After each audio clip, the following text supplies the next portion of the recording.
Now. On 105.9 FM and streaming worldwide on the WMAL app. O'Connor and Company.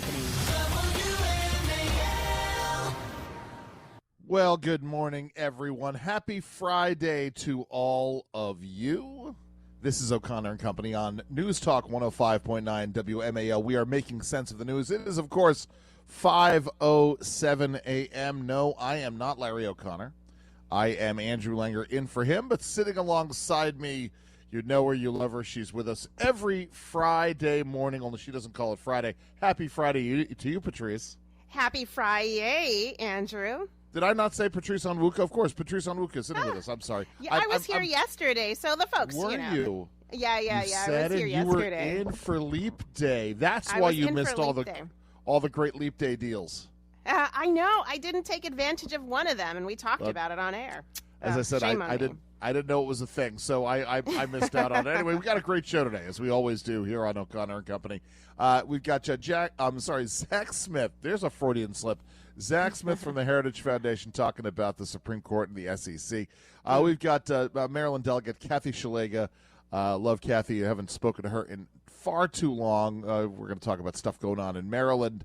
Pat Mara talking about the D.C. Republicans. I actually had a conversation with somebody yesterday, Patrice, about the D.C. Republican Party. FCC Commissioner Michael Riley is going to join us to talk about DEI at the FCC, what they're doing now. Jenny Tarr, who's an immigration reporter, Jenny Tarr, I think it is going to talk about the border visits yesterday. Mike Litterst from the National Park Service. We love talking to Mike about what's going on with the cherry. It's cherry blossom time coming up, and you need to be prepared for that.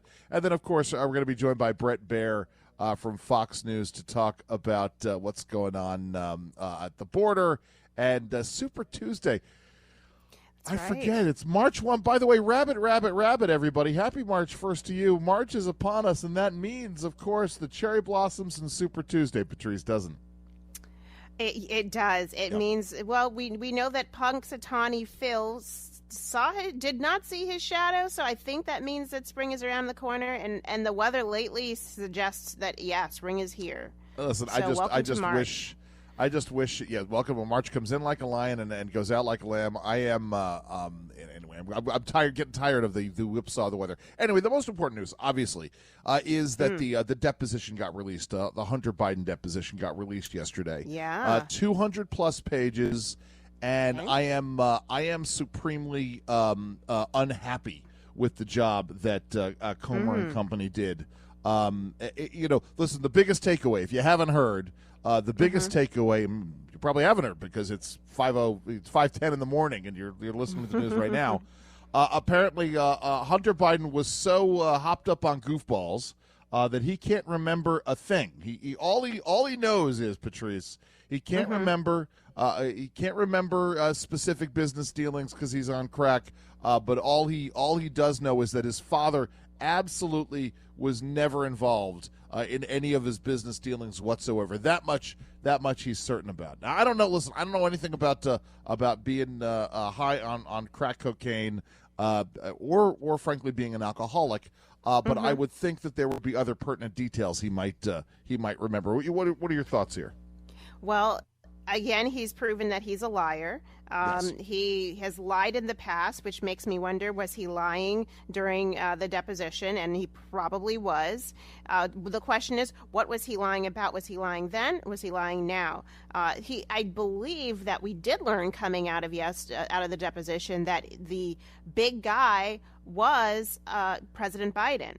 Now, I think Hunter said, well, but we didn't necessarily, that 10% off the cut for the big guy, I don't think they're able to pin him down on whether that is accurate. So, it's a mixed bag in my opinion. You got some good as in, okay, we're actually getting to the truth, and then you got some bad, which is it's still just so elusive, and you don't know what to believe and when it comes to anything that comes out of Hunter Biden's mouth.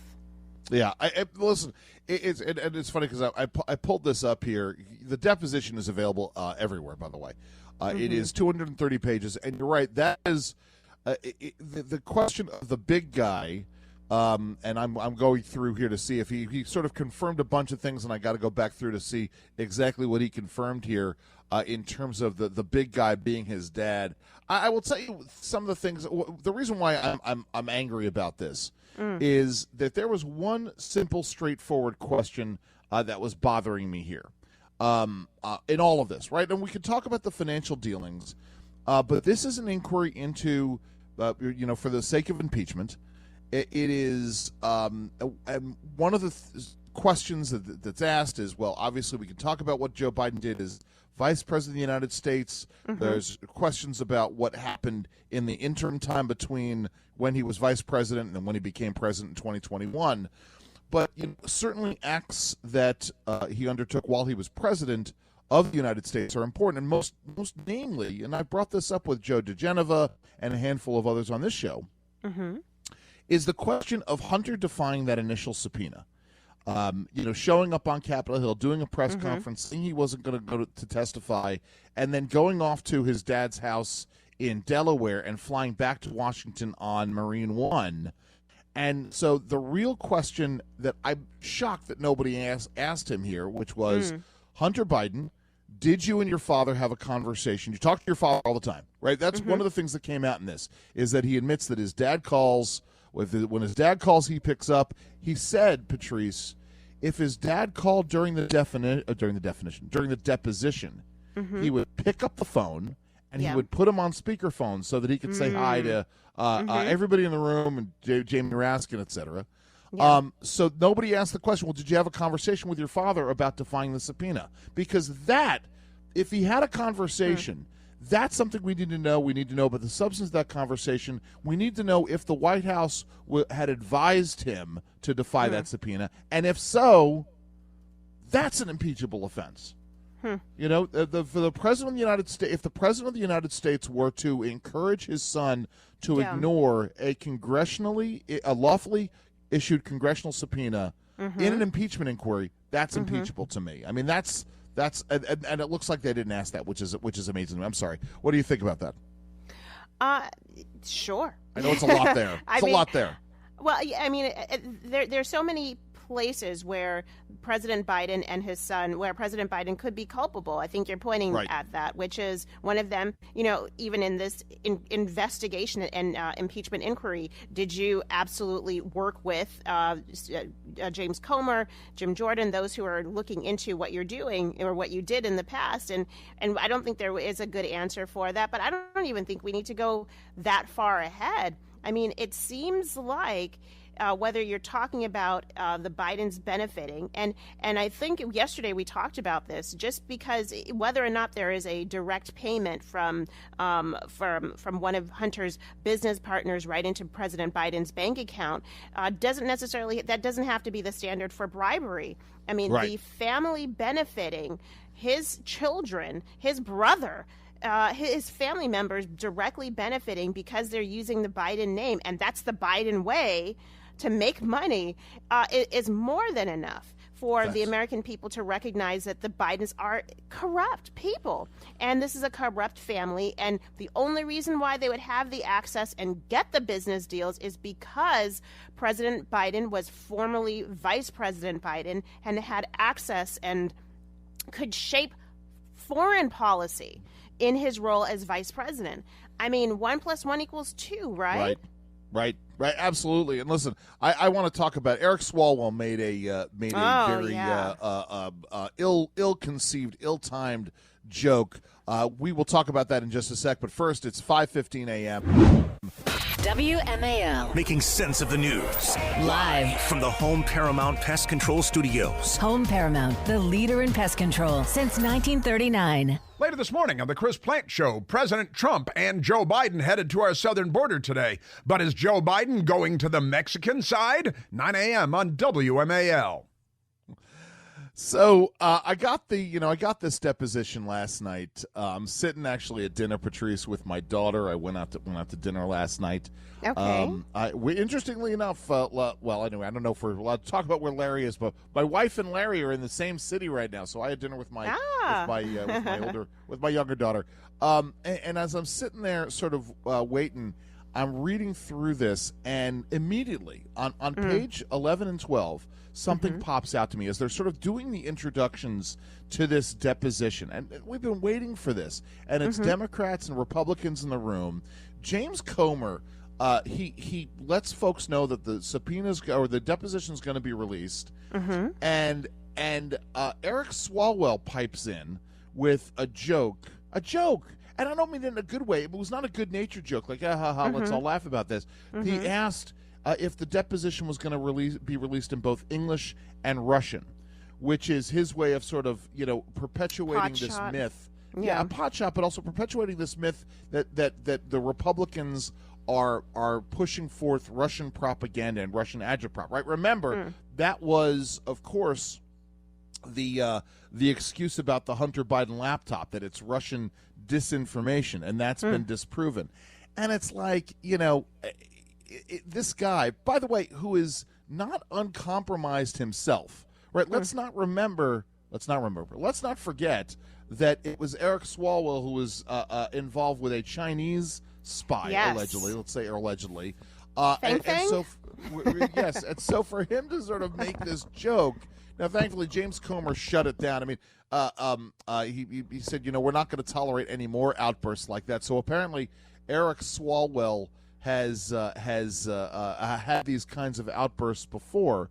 And then it led into, incidentally, later on in the deposition, Hunter Biden propagating or perpetuating this myth that his laptop was fabricated. He claims that a conversation between him and a Secret Service agent was fabricated. I mean, this is, I guess, it could be conceived of a form of alcoholism and crack addiction-induced insanity, but you can't use that for everything, can you, Patrice? You can't. And so, some of the things that stuck out to me in this deposition has to do with how Hunter Biden is using his addiction as an excuse and as a crutch. I'm reading through here. There was a harsh exchange he had with Representative Matt Gaetz, where Matt Gaetz says, "Were you on drugs when you were on the Burisma board?" Right. And Hunter responds, "Mr. Gaetz, look me in the eye. You really think it's appropriate to ask me?" And Gaetz says, "Absolutely." And then Hunter just says, "I'm sorry. I am an addict. I was an addict, and I'm sorry." Listen, you can be an addict, and you can be sorry. That doesn't mean that excuses any of the behavior and the misdealings you did when you were an addict. If that were the case, there would be a lot of prisons and jails would be a lot emptier right now, because when you're an addict, you will go to extremes. But that doesn't excuse his wrongdoing. So I thought that stuck out to me, because we continue to hear it's like he uses his addiction as an excuse and to gain some brownie points, the way that President Biden often relies on his story of being someone who's experienced a lot of deep pain as a way of getting sympathy from others. It's one of these things, and maybe we're going to have to detail this in another minute or so. But in fact, I'm going to tee this up now. So Hunter Biden goes through his resume, Patrice, and this guy has fallen up more times than anybody. I mean, you want to talk? Listen, yeah. I'm sorry. I'm someone who tends to poo-poo white privilege and the concept of white privilege. Hunter Biden is the poster child for white privilege. I mean, it's a situation in which. And the thing that does pop out to me is, for a guy who is, I think, roughly my age, I think he's, I'm 52. I'll turn 53 in another, 3 weeks. He and I are roughly the same age, and he's like served everywhere. He talks about this. I founded and built a successful law firm, Oldeker, Biden, and Bel Air. Except he was on, he worked for other law firms. We're going to get into this in a second. We're gonna talk more about this. We got so much more to get to right now. It's 5:22 on WMAL. As I'm sitting here looking at this transcript, yes. So let me just get. So he built this law firm. He was executive director of e-commerce policy during the Clinton administration. He was vice president of a major national bank. So this is the 1990s. I founded and built a successful law firm, represented nonprofit institutions. He's served on the following boards. He was appointed by President Bush to the he was appointed to the Amtrak board and rose to the level of vice chairman and head of the corporate governance committee, which now I think explains why Amtrak has been a mess for so long. I served on the board of the Center for National Policy as chairman. Served on the board of the Jesuit Volunteer Corps. Served on the board of the Truman National Security Project as chairman. Served on the chairman's advisory board of the National Democratic Institute. Catholic Charities, the U.S.-UN World Food Program. I mean, listen, I'm reading. He was chairman of that board. I mean, he was an adjunct professor at Georgetown's School of Foreign Service in its master's degree program, and he worked for Boies, Schiller and Flexner, which is a major law firm, as counsel. I mean, I mean, this is astounding. Again, right? Am I wrong here? The man is the poster child for white privilege. I think, and nepotism. I mean, right. Listen, get that. As you my kind dad of always get says, that hold board. on. As my dad always says, nepotism begins at home. I'm sorry. Go ahead.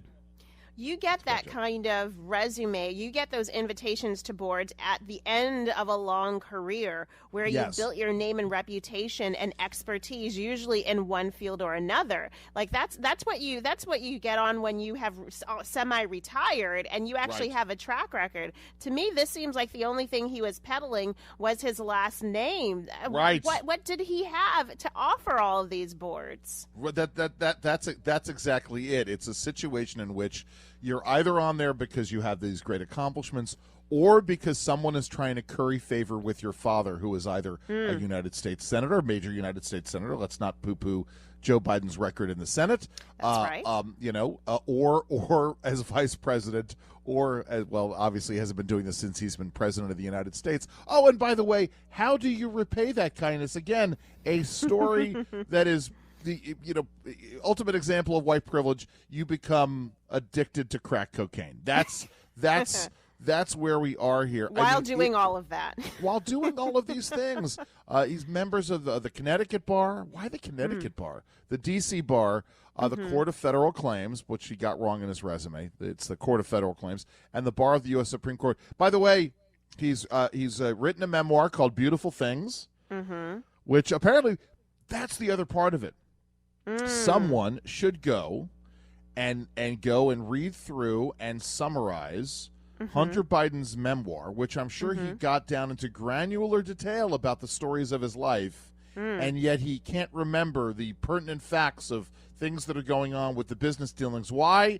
Because he was a crack addict and an alcoholic, and how dare Matt Gaetz ask him about these things. Listen, we got so much more to get to here. We're going to be talking about Lloyd Austin in the next half hour. This is O'Connor and Company. I'm Andrew Langer on WMAL. WMAL-FM, Woodbridge, Washington, a Cumulus media station. Making sense of the news. News Talk 105.9. News now. On 105.9 FM and streaming worldwide on the WMAL app. O'Connor and Company. Well, good morning, everybody. It is 5:37 on News Talk 105.9 WMAL. We are making sense of the news. Happy Friday, Patrice. Happy Friday, Andrew. I am Andrew Langer in for Larry O'Connor, and sitting alongside Patrice Onwuka, who has graciously allowed me into her studio. This is Patrice's studio. The rest of us are all just inhabiting it. This is, of course, O'Connor and Company on WMAL. And listen, I am just...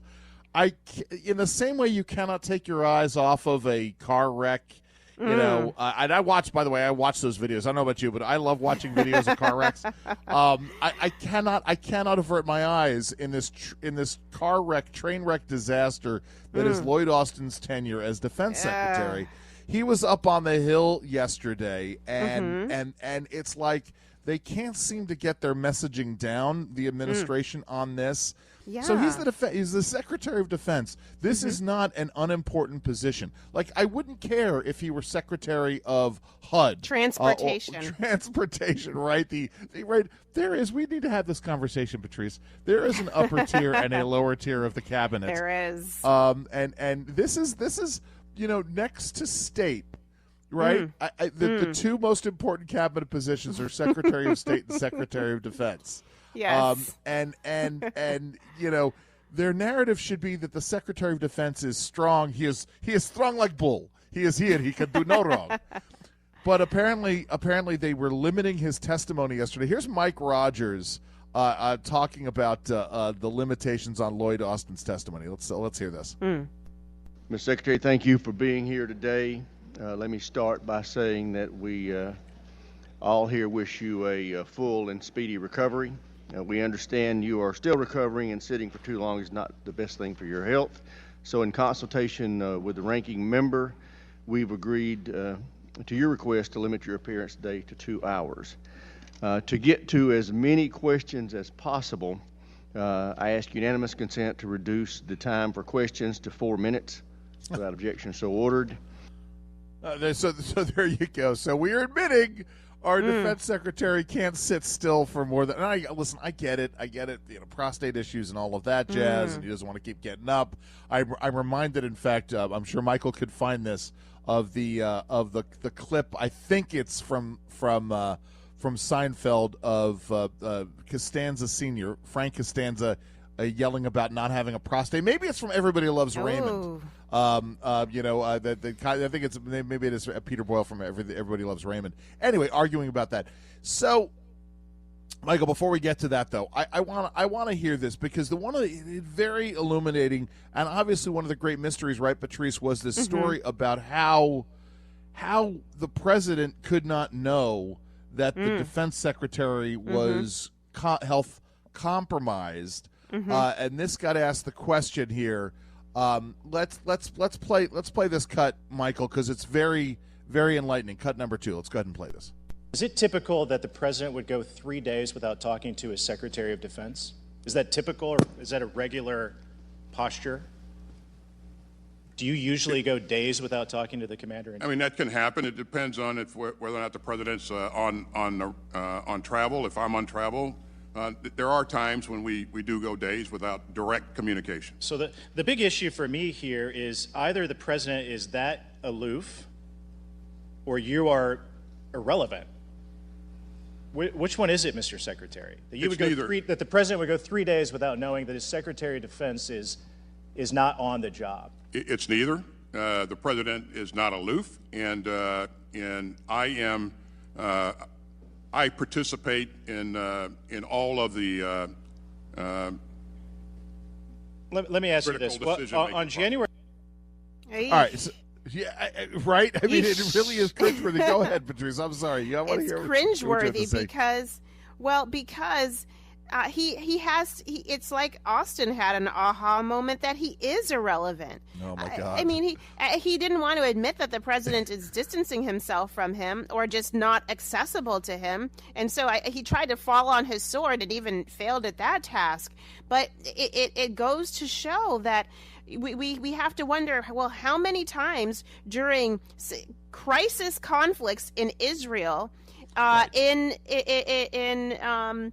across this in Ukraine, and frankly things that could flare up at any moment across this world, are you not able to reach the president and talk with him? I mean, that is concerning. And more to the point, vice versa, right? I mean, again, as you point out, it's Ukraine and Russia, it's Syria, it is the Gulf, where we've got the Houthis and Houthi rebels attacking our ships. It's China and Taiwan. It's like every flashpoint in the world, and all of a sudden the president, God forbid, the president says, the president isn't aloof. Let's assume the president isn't aloof, and he's not having to deal with his crackhead son and deal with his business dealings. And the president, wants to reach the Secretary of Defense. And he's not available, Mr. President. He's in the hospital dealing with his prostate. This is where we are. Oh, and by the way, maybe, just maybe, This is stuff that should have been discussed. The other part of this is having these discussions behind closed doors between the Defense Department and the White House averts the fact that we now have a very public hearing on this, which we have to have. And it alerts to our enemies abroad that we look like a bunch of I don't know. Listen, insert your chaotic metaphor here. I was going to use something that was rather untoward, and I won't do that because it's early morning. Listen, we got so much more coming up. It's 5:43 here on WMAL. So, Patrice, by the way, my wife is listening to the show right now, and knew exactly which metaphor I was going for there. So I always appreciate that she texted me about this. You know, I get very concerned, Patrice, that we are an unserious people. Here's the thing, right? And you all know this because you all know Patrice very well and the good work that she does with the Independent Women's Forum. You and I are involved in very serious policy issues, and you and I both know when the government is going down the road of doing things that are patently unserious, and very frequently these are political decisions that are driven by partisan ideologies, and they don't think about the unintended consequences. Now, Maryland schools, especially Baltimore schools, are failing. And yet there is this proposal out there. By the way, we're going to have Kathy Schlega, delegate from Maryland, old friend of mine, joining us in the next hour. A Maryland proposal to eliminate punishments for certain crimes and disruptive behaviors committed by students on property advanced Wednesday. I mean, it's like literally every year, just when I think the Maryland House of Delegates cannot get more ridiculous, they outdo themselves. This is a form of insanity, is it not, Patrice? Of course it is. The reason why crime is running rampant in Baltimore, in D.C. right now is because you have a lot of juveniles who are not being held accountable for their actions, for their for their crimes and misdemeanors, and frankly, crimes that have been traded down to misdemeanors. But if you're bringing it now into the school setting, you're just setting yourself up for school environments where you're going to see more crime and more wrongdoing on the part of the same kids who are doing it on the outside. It's going to be disruptive to the students who actually want to learn. There are kids in the system who want to learn, and they're going to be the victims, and their education will be disrupted because of this type of policy. We have schools in Baltimore where literally not a single student is passing proficiency exams. Oh, yes. And yet instead of focusing on that and trying to deal with this, and by the way, I am sure part of the problem is the aforementioned certain crimes and disruptive behaviors committed by students on school property, right? As you just said, there are students who want to learn but who are being prevented from learning. Excellent point. Yet instead of focusing on dealing with that so that maybe, just maybe, I mean, call me crazy. Call me crazy, Patrice. But perhaps maybe we should be focusing on changing the conditions where these kids can't learn into situations where they can learn. That's asking too much, Andrew. Yes. The bill, which was first reported by Fox 45. By the way, once again, Fox 45 in Baltimore doing the only serious reporting on what's going on in Maryland, in Baltimore, would change state law by eliminating current prohibitions and penalties for enrolled students who engage in quote-unquote disturbing activities at their school or college. By the way, this also applies to college property, which is crazy, including molesting or threatening other students. Lawmakers say the term molesting in this instance means to disturb. It doesn't mean the common law definition of molestation. Well, even if whether it has a sexual connotation or just you're disturbing other, that's not the point. Listen, there are a lot of bad behaviors among young people today that because it's tolerated and frankly they understand that to mean celebrated, that becomes the norm. Right. No wonder the schools are failing, and there's no amount of money that's going to bring these schools back. There's no amount of good teachers that's going to bring these schools back. until the policies hold bad kids accountable, take them out of the classroom, lock them up if you need to until they get their act together, and then and hold them accountable. And you know what? I'm actually going to drag the parents into this conversation and say maybe we need to start holding some parents accountable, because I saw a story of a mom whose 18-year-old son wasn't graduating this year. He has to be sent back to the 9th grade in Baltimore. He had just been failing up like Hunter Biden for the past 3 grades, and she's on Fox telling us a sad story that the system failed her. No, you failed your son first. So I'm sorry, Andrew. I just went on a terrible rant. Please. But you know what? We need to hold a lot of people accountable, and it's not just the kids, and it's the parents too, and the system. Yeah, we all know the system. It needs to be blown up, but there are a lot of stakeholders that need to be held accountable. And by the way, these lawmakers. Righteously indignant Patrice is the best Patrice. And so I appreciate that, Patrice. Thank you very much. I mean, listen, if passed, the bill would also exempt students from certain penalties for threatening school employees, including teachers, with bodily. I mean, this really is the Maryland. Oh God, I can't wait to talk to Kathy Schlega about this in the next hour, because the Maryland legislature, the Maryland House of Delegates, is literally out to lunch. I mean, it is. This is the problem. By the way, this is also underscores the problem of when you have one-party rule. Something we're going to talk about later on, by the way, with what's going on in D.C. with the D.C. Republicans. Yeah. And sort of their efforts there. There is no. Well, I was going to say in Baltimore, certainly there is no competition for ideas, because you only have the Democrats in charge in Baltimore. But on the other part of this, when you have the Democrats in control of both houses of the legislature in Annapolis, and they have the governor's mansion. Listen, say what you will. We can have a love-hate relationship with Larry Hogan, the once and future governor of Maryland, or the presumptive Senate nominee. But at the very least, on certain occasions, Larry Hogan could be counted on to act as a bulwark against idiocy coming out of the Democrat constituency in Annapolis. Someone on Twitter writes, Maryland continues to push those insane progressive policies. I'm sure this will help bring in. This is a great point, by the way. Thank you for giving us this, Heather. I'm sure this will help bring in and retain great teachers and turn out upstanding and responsible youth.